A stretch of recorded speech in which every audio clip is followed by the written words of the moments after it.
warahmatullahi wabarakatuh. Selamat pagi. Hari ini saya akan membahas mengenai hak asasi manusia. Materi-materi apa yang akan kita bahas? Yang pertama adalah tentang sejarah perkembangan HAM. Kemudian yang kedua mengenai pengertian HAM itu sendiri. Yang ketiga adalah pengaturan HAM di Indonesia. Yang keempat adalah pandangan Indonesia tentang hak asasi manusia, serta yang terakhir mengenai lembaga-lembaga penegak HAM di Indonesia.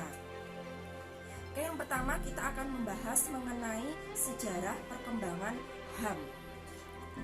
Nah, di sini menurut beberapa ahli ya, pendapat para ahli pada umumnya bahwa HAM itu lahir munculnya Piagam Magna Carta pada tahun 1215 di Inggris, yaitu sejak kepemimpinan pada masa pemerintahan Raja John, di mana beliau bertindak sewenang-wenang terhadap kelompok bangsawan dan rakyat. Nah, hal ini mengakibatkan rasa tidak puas dari kaum bangsawan yang kemudian berhasil membuat suatu perjanjian yang disebut dengan Magna Carta atau Piagam Agung yang bertujuan membatasi kekuasaan sang raja. Nah, Magna Carta ini mencanangkan bahwa raja itu yang tadinya memiliki kekuasaan absolut, jadi raja itu yang menciptakan hukum, kemudian ia sendiri juga tidak terikat pada hukum, ya, menjadi dibatasi kekuasaannya dan mulai dapat dimintai pertanggungjawaban di muka umum. Nah, dari sini lahir doktrin bahwa raja itu tidak kebal hukum, ya, dan mulai bertanggung jawab pada hukum. Nah, jadi di sini sejak Magna Carta itu lahir ya, raja ketika melanggar hukum ya harus diadili ya, dan harus mempertanggungjawabkan kebijaksanaannya pada parlemen, karena Inggris itu kan sistem pemerintahannya parlementer. Kemudian ada yang mengatakan bahwa Magna Carta itu adalah kesepakatan atau perjanjian bangsawan untuk meminta privilege kepada raja. Privilege untuk apa? Privilege untuk tidak di penjara sebelum dilakukan pemeriksaan pengadilan, ya, karena bangsawan ini semacam meminta kayak balas budi, karena para bangsawan ini kan membantu dalam keuangan kerajaan seperti itu. Oke, selanjutnya pada tahun 1628 ini keluar Piagam Petition of Rights yang berisi mengenai hak rakyat beserta jaminannya. Hak tersebut diantaranya mengenai pajak dan pungutan yang harus disertai dengan persetujuan. Tentara yang tidak boleh menggunakan hukum perang dalam keadaan damai. Untuk perkembangan yang lebih konkret, ya, hal ini ditandai dengan lahirnya Bill of Rights di Inggris pada tahun 1689. Nah, ini merupakan undang-undang yang diterima parlemen Inggris sebagai bentuk perlawanan terhadap Raja James II, di mana isinya adalah kebebasan dalam pemilihan anggota parlemen, kebebasan berbicara, mengeluarkan pendapat, ya, kemudian pajak, undang-undang dan pembentukan tentara tetap harus seizin parlemen. Kemudian hak beragama, serta parlemen itu mempunyai hak untuk mengubah keputusan raja.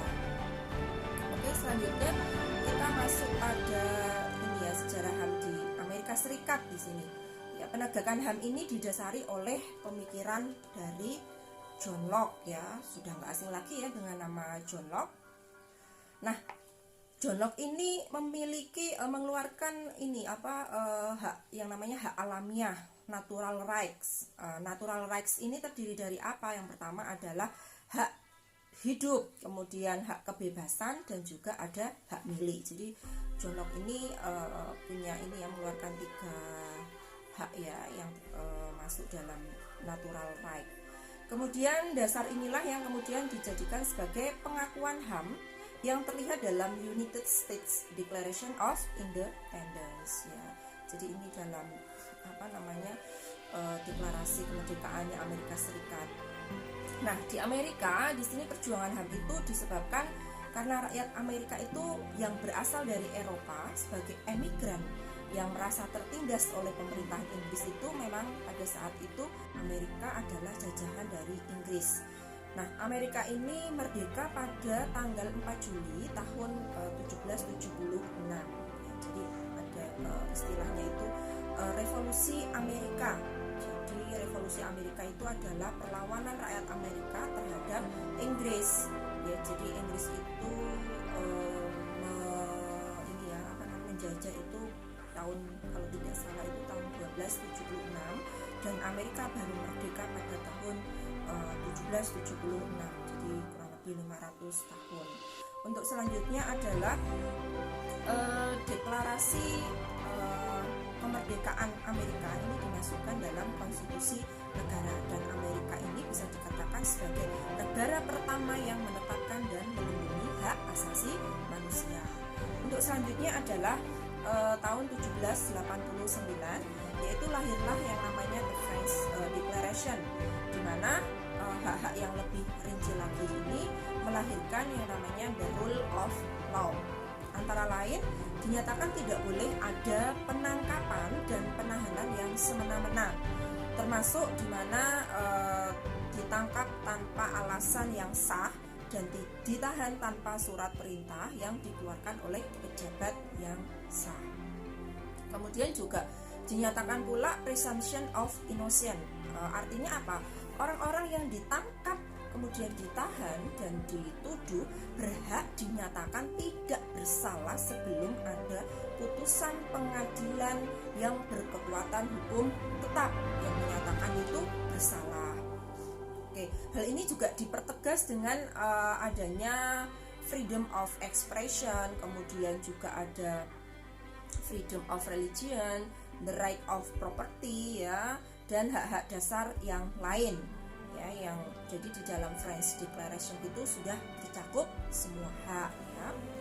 Oke, selanjutnya adalah perlu diketahui bahwa ada four freedoms dari Presiden Roosevelt, ya, yang dicanangkan pada tanggal 6 Januari tahun 41. Apa aja 4 kebebasan itu?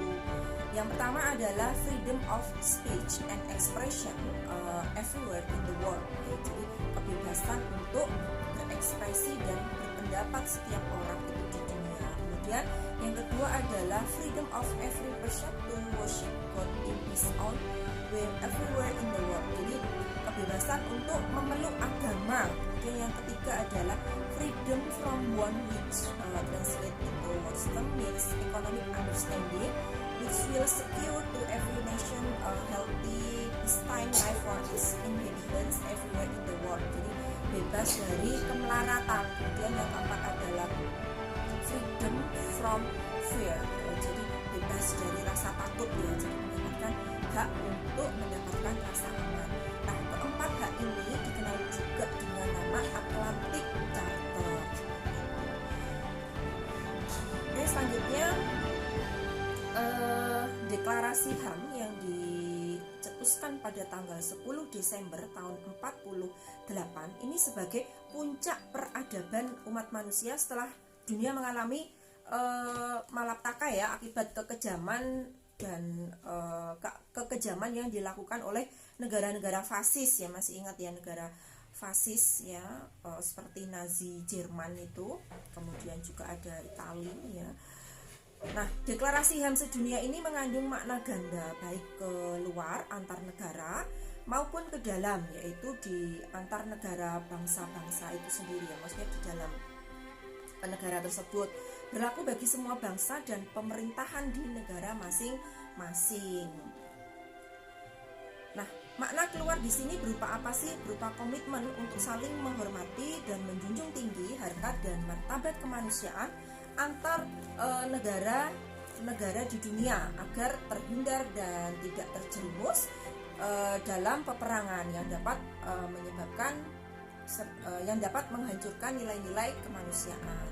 Sedangkan makna ke dalam mengandung pengertian bahwa deklarasi HAM dunia itu senantiasa menjadi kriteria objektif oleh rakyat dari masing-masing negara dan dalam menilai setiap kebijakan yang dikeluarkan oleh pemerintahnya. Jadi tadi sudah saya sebutkan bahwa deklarasi hak sedunia ya, Declaration Universal of Human Rights ya, yang deklarasikan pada tanggal 10 Desember. Jadi setiap tanggal 10 Desember itu biasanya diperingati sebagai Hari HAM Internasional. Oke, selanjutnya kita akan membahas mengenai definisi dari hak asasi manusia. Oke, untuk definisi HAM ini banyak sekali ya pendapat-pendapat para ahli yang kita akan menggunakan beberapa referensi. Oke, yang pertama adalah definisi menurut Undang-Undang Nomor 39 Tahun 99. Ini adalah undang-undang khusus dan pertama di Indonesia yang mengatur tentang hak asasi manusia. Menurut Undang-Undang 39 ini, HAM itu apa? Yaitu seperangkat hak yang melekat pada hakikat keberadaan manusia yang merupakan makhluk Tuhan yang Maha Esa. Hak merupakan anugerahnya yang harus dihormati, dijunjung tinggi, serta dilindungi oleh negara, hukum, pemerintah, dan setiap orang untuk kehormatan serta perlindungan harkat martabat manusia. Kemudian yang kedua saya mengambil dari definisi Prof. Mahfud MD ya. HAM adalah hak yang sudah melekat pada martabat manusia dan hak tersebut dibawa pada saat sejak lahir ke dunia dan pada hakikatnya hak tersebut memiliki sifat kodrati. Tetapi dalam perkembangannya hak asasi manusia ini tidak hanya diperoleh sejak lahir, tetapi sejak dalam kandungan pun itu sudah memiliki HAM. Ya, saya contohkan seperti banyak sekali kasus-kasus yang ada di sekitar kita, yaitu aborsi. Nah, ketika seorang perempuan itu melakukan aborsi, maka dia bisa dikenakan pasal tentang pembunuhan ya di KUHP, karena dia telah membunuh janin yang ada dalam rahimnya seperti itu. Kemudian yang ketiga saya ambil definisi dari Prof. Muladi, yaitu HAM adalah segala pokok atau mendasar yang melekat pada diri manusia dalam kehidupannya. Dan yang terakhir saya mengambil definisi dari Miriam Budiarto. HAM adalah hak yang harus dimiliki pada setiap orang yang dibawa sejak lahir ke dunia ya, dan hak tersebut sifatnya universal ya, karena hal ini dimiliki tanpa adanya perbedaan ras, suku, agama, bahasa ya, jenis kelamin dan lain sebagainya. Oke, selanjutnya adalah ciri-ciri dari hak asasi manusia. Ini ada 4. Yang pertama apa? Yaitu HAM itu tidak dapat dicabut. Nah, maksudnya apa? HAM itu tidak dapat dihilangkan atau diserahkan. Saya contohkan hak tidak bisa dicabut itu. Manusia kan punya hak yang paling mendasar, yaitu hak untuk hidup. Nah, bagaimana kalau nyawa itu dicabut? Ya, pastinya ini ya kena sanksi, yaitu diatur di dalam pasal 338 KUHP. Barang siapa dengan sengaja merampas nyawa orang lain ya bisa dikenakan ancaman penjara 15 tahun seperti itu. Jadi HAM itu tidak bisa dicabut, saya contohkan seperti itu. Kemudian yang kedua adalah HAM tidak dapat dibagi. Jadi semua orang itu berhak mendapatkan hak asasi manusia ya, baik itu hak sipil, hak politik, hak ekonomi ya. Jadi semuanya itu berhak atas hak itu semua. Jadi nggak bisa misalnya saya punya hak politik, kemudian adik saya nggak bisa memiliki hak politik, kemudian hanya bisa punya hak ekonomi. Nggak seperti itu. Jadi semua kita semua itu memiliki hak politik, hak ekonomi, ya, hak kebebasan dan lain sebagainya. Kemudian yang ketiga adalah hakiki, ya. Jadi hak asasi manusia itu sudah ada pada saat manusia itu lahir. Jadi setelah lahir itu kan itu pertama adalah hak hidup ya, dan hak merdeka, bebas. Kita enak ya tinggal di Indonesia itu lahir terakhir bisa bebas dalam artian tidak seperti di negara-negara yang konflik gitu ya. Kemudian hak ini berpendapat ya, kemudian hak milik ya, hak memiliki sesuatu gitu. Itu kan kita bebas ya, kita bisa punya rumah ya atas ini sertifikat SHM seperti itu dan lain sebagainya. Kemudian yang ketiga yang keempat adalah universal. Universal ini tadi sudah saya singgung bahwa universal itu berlaku bagi semua orang tanpa memandang status, suku, jenis kelamin, agama, ras, dan perbedaan yang lain. Selanjutnya adalah pengaturan HAM di Indonesia. HAM di Indonesia diatur di mana aja? Ada 4 ya. Yang pertama diatur dalam pembukaan Undang-Undang Dasar 1945 alinea pertama dan keempat. Kemudian yang kedua adalah diatur dalam pasal-pasal Undang-Undang Dasar Negara Republik Indonesia tahun 1945. Kemudian yang ketiga diatur dalam ketetapan MPR nomor 17/MPR tahun 98 tentang hak asasi manusia, dan yang terakhir diatur dalam Undang-Undang khusus tentang HAM ya di Indonesia, yaitu Undang-Undang 39 tahun 99. Oke, yang pertama adalah di pembukaan Undang-Undang Dasar 1945 alinea pertama. Ya, bunyinya seperti apa? Bahwa sesungguhnya kemerdekaan itu ialah hak segala bangsa. Bisa dilihat di pembukaan Undang-Undang Dasar alinea pertama. Kemudian yang keempat, alinea keempat, ya mana sih yang menunjukkan hak asasi manusia itu, yaitu keadilan sosial bagi seluruh rakyat Indonesia. Jadi semua rakyat Indonesia itu berhak mendapatkan hak-hak yang sama. Tapi kita sebelum menuntut hak itu tetap harus ini ya, melaksanakan kewajiban kita apa sebagai warga negara Indonesia yang patuh dan taat pada peraturan, kemudian juga ini ya taat bayar pajak seperti itu. Selanjutnya adalah diatur di dalam pasal-pasal Undang-Undang Dasar 1945. Ini ada beberapa hak ya yang dikelompokkan dalam bidang-bidang masing-masing.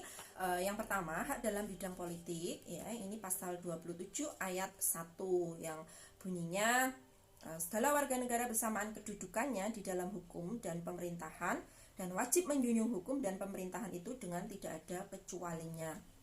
Hak kita apa sih dalam bidang ini?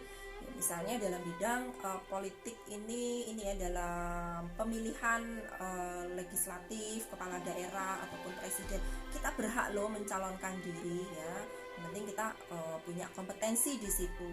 Ya, mau mencalonkan sebagai anggota DPR, DPRD, atau mencalonkan menjadi kepala daerah ya, bupati, wali kota atau gubernur, atau mau mencalonkan sebagai presiden juga nggak masalah, itu hak kita. Kemudian dalam bidang hukum, contohnya apa? Ya, mendapatkan ini pelayanan hukum yang adil gitu, tidak mendapatkan diskriminasi. Kemudian untuk yang pasal 28 pastinya sudah tahu semua, yaitu tentang ini ya, kebebasan untuk berekspresi dan berpendapat baik lisan ataupun tulisan ya. Jadi kita bisa melakukan kritik-kritik kepada pemerintah, kepada wakil rakyat, baik melalui aksi secara langsung atau demo, ataupun juga membuat tulisan atau surat terbuka seperti itu. Kemudian yang kedua adalah hak dalam bidang ekonomi. Ini diatur dalam pasal 27 ayat 2, 33 dan juga 34. Pasal 27 ayat 2 ya. Jadi tiap-tiap warga negara itu berhak atas pekerjaan dan penghidupan yang layak. Jadi pemerintah di sini menyediakan lapangan pekerjaan seperti apa? Ya, banyak sekali, seperti formasi CPNS itu kan lapangan pekerjaan. Kemudian BUMN ya. Nah, pemerintah juga tidak hanya ini ya CPNS, tapi juga kayak tenaga-tenaga honorer itu kan juga banyak sekarang. Cuma untuk ke depan ini masih ini ya, dalam wacana mau ditiadakan seperti itu. Kemudian hidup layak. Hidup layak itu dengan apa sih pemerintah mengaturnya? Ya dengan ini adanya peraturan tentang standar UMR, UMK ya, jadi upah minimum regional. Misalnya di Malang itu berapa UMR-nya? Kalau nggak salah 2,8 gitu ya. Jadi tergantung daerah masing-masing. Kalau Surabaya itu bisa 4 juta lebih seperti itu. Itu kan standar hidup layak yang disesuaikan dengan kebutuhan dan daya beli di daerah tersebut.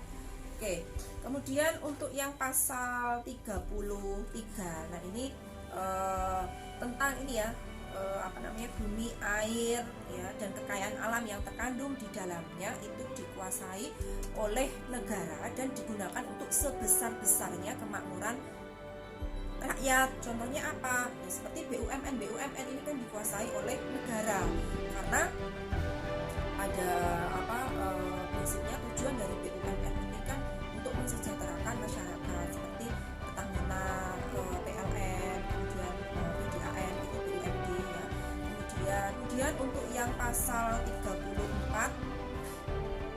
ini fakir miskin dan anak-anak terlantar dipelihara oleh negara. Negara mengembangkan sistem jaminan sosial bagi seluruh rakyat dan memberdayakan masyarakat yang lemah dan tidak mampu sesuai dengan martabat kemanusiaan, serta negara itu memberikan fasilitas kesehatan.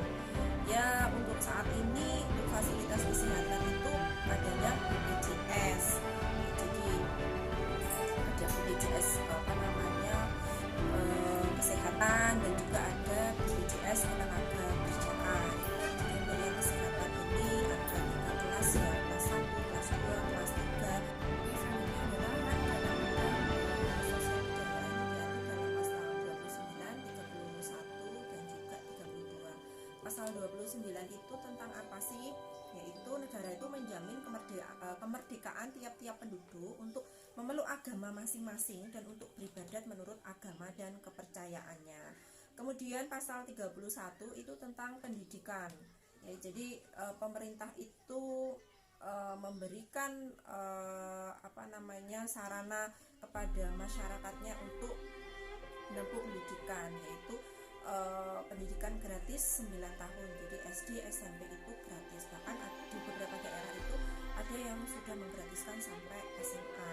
Nah, di sini untuk pendidikan sendiri itu dananya sangat besar, yaitu 20% dari APBN. Kemudian pasal 32 itu tentang kebudayaan. Selanjutnya adalah hak dalam bidang pertahanan dan keamanan, yaitu pasal 27 ayat 3 dan juga pasal 30 ya, di mana berbunyi tiap-tiap warga negara berhak dan wajib ikut serta dalam usaha pembinaan negara.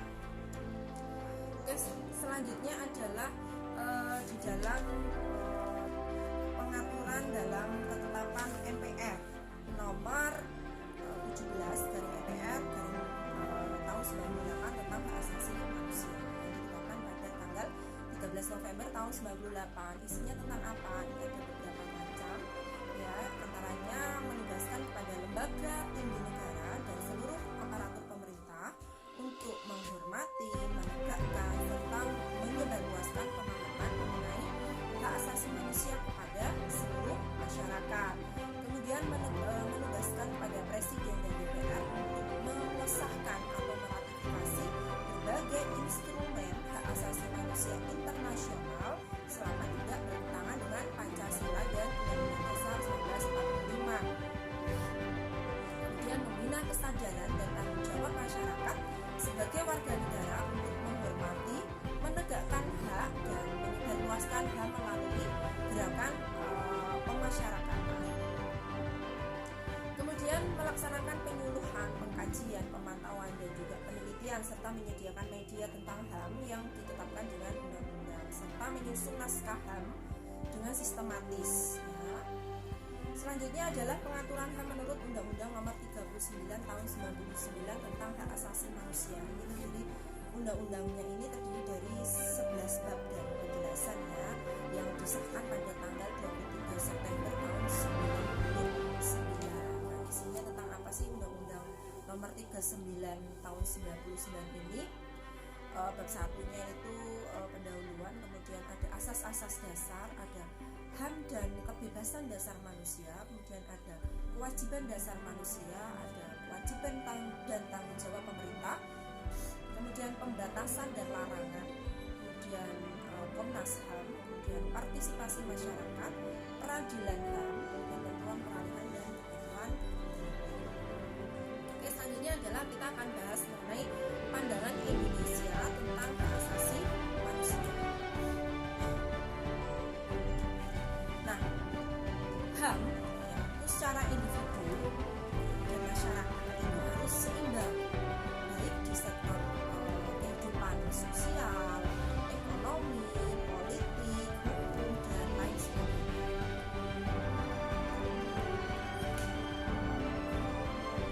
Nah, dalam pelaksanaannya HAM itu dibatasi oleh kebebasan orang lain, moral, keamanan, dan ketertiban. Maksudnya bagaimana? Kita semua itu kan punya HAM ya, hak asasi manusia. Kita punya hak kebebasan. Nah, di sini kebebasan kita itu dibatasi dengan HAM orang lain. Misal ada kita boleh nempel musik keras-keras, tapi kalau rumahmu di sawah itu nggak apa-apa, kedengeran dari tetangga-tetangga karena jauh gitu. Tapi ketika kamu berada di lingkungan yang padat penduduk, kemudian ketika di tetanggamu ada acara keagamaan, kemudian kamu menyalakan musik keras-keras, itu otomatis akan menciderai HAM orang lain, dan contohnya banyak sekali di masyarakat. Oke, untuk selanjutnya di sini hak asasi manusia ya ini tidak dapat dihapuskan ya. Karena apa? Karena HAM itu kan karunia dari Tuhan. Kemudian hanya saja pelaksanaannya itu dibatasi sesuai dengan peraturan perundang-undangan suatu negara. Contohnya seperti ini.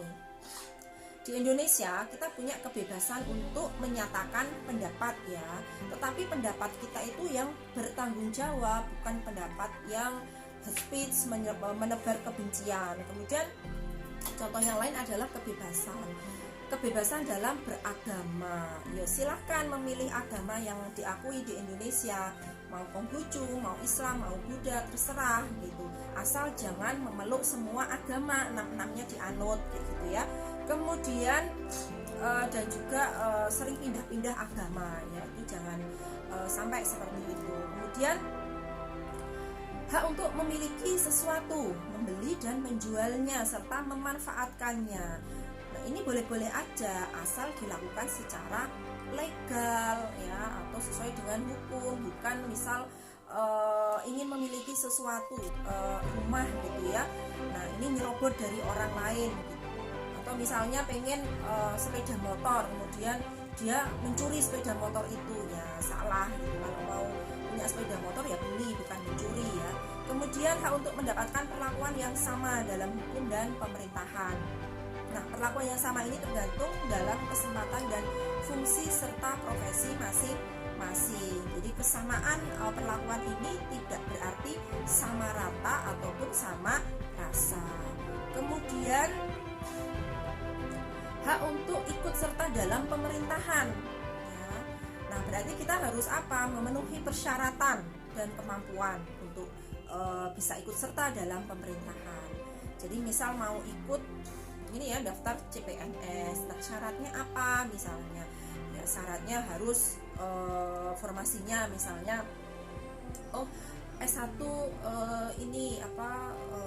hukum, S1 ekonomi, S1 elektro, S1 sipil, atau S1 bidang akuntansi atau apa.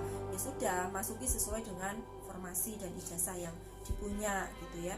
Kemudian contoh yang lain adalah hak pilih ya, berarti dalam melaksanakan hak pilih dan memilih dalam pemilu. Ini syaratnya apa?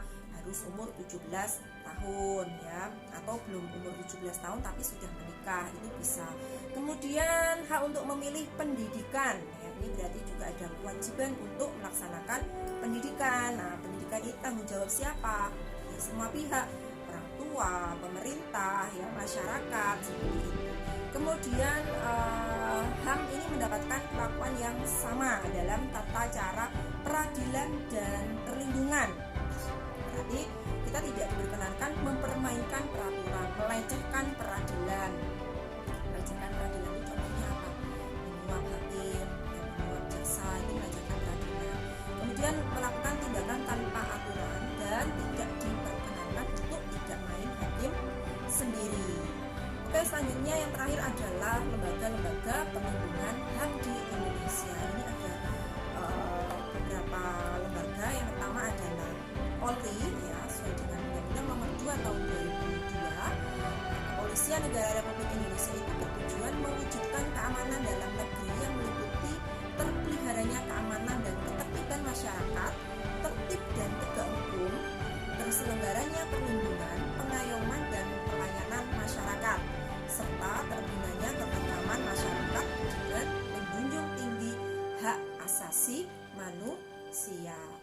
Jadi misalnya penegakan HAM yang dilakukan polisi itu kayak gimana sih? Ya misalnya ada orang yang melakukan pembunuhan gitu kan. Nah, ini kan ditangkap oleh polisi. Ya, kemudian selanjutnya adalah Komnas HAM, Komisi Nasional Hak Asasi Manusia. Ini mengembangkan kondisi yang kondusif bagi pelaksanaan HAM sesuai dengan Pancasila dan Undang-Undang Dasar 1945 serta Universal Declaration of Human Rights. Kemudian meningkatkan perlindungan HAM guna mendukung terwujudnya tujuan pembangunan nasional, yaitu pembangunan manusia Indonesia seutuhnya dan pembangunan masyarakat Indonesia seluruhnya. Kemudian ada Komnas Perempuan. Nah, ini tugasnya ngapain? Yaitu menyebarluaskan pemahaman atas segala bentuk kekerasan terhadap perempuan di Indonesia. Jadi kekerasan itu bisa fisik, bisa psikis. Kalau kekerasan fisik itu jelas dipukul, ya, ada bekas lukanya. Kemudian kalau kekerasan psikis berarti di sini yang kena apa? Jiwanya, misal diancam, diteror seperti itu kekerasan psikis, dimaki-maki, ya. Kemudian mengembangkan kondisi yang kondusif bagi penghapusan segala bentuk kekerasan terhadap perempuan di Indonesia. Kemudian meningkatkan upaya pencegahan dan penanggulangan segala bentuk kekerasan terhadap perempuan dan perlindungan hak asasi perempuan. Selanjutnya adalah KPAI, Komisi Perlindungan Anak Indonesia. Nah, ini tugasnya apa? Yaitu melakukan sosialisasi, ya, seluruh peraturan-peraturan yang berkaitan dengan perlindungan anak. Kemudian memberikan laporan, saran, masukan dan pertimbangan kepada Presiden dalam rangka perlindungan anak. Nah, untuk perlindungan terhadap anak ini sebenarnya ada Komnas Perlindungan Anak, ada dua, ya, tadi KPAI. Kemudian yang kedua adalah Komnas Perlindungan Anak. Untuk Komnas Perlindungan Anak itu dia tugasnya itu lebih ke lapangan, ya, banyak terjun ke lapangan, misalnya melakukan pendampingan terhadap anak, ya, yang misalnya korban kekerasan atau misal melakukan pelanggaran hukum gitu, ya. Kemudian memberikan advokasi, ya. Nah, kalau Komnas Perlindungan Anak dia hanya ada satu di Indonesia, di pusat, di Jakarta sana. Tapi kalau KPAI dia ada di tiap-tiap daerah, ya. Kemudian dalam menjalankan tugasnya itu bersifat koordinasi. Oke, selanjutnya adalah Pengadilan HAM. Nah, Pengadilan HAM ini, ya, bertugas dan berwenang memeriksa dan memutus perkara pelanggaran HAM berat. Nah, pelanggaran HAM berat ini ada dua, yaitu kejahatan genosida atau genocide, dan yang kedua adalah kejahatan kemanusiaan. Nah, pelanggaran HAM berwenang juga memeriksa dan memutus perkara HAM yang berat yang dilakukan di luar wilayah Indonesia oleh warga negara Indonesia. Jadi misalnya WNI melakukan pelanggaran HAM berat di Malaysia, nah ini bisa diadili di Pengadilan HAM di Indonesia. Kemudian Pengadilan HAM tidak berwenang memeriksa dan memutus perkara pelanggaran HAM yang berat yang dilakukan oleh seseorang yang berumur di bawah 18 tahun pada saat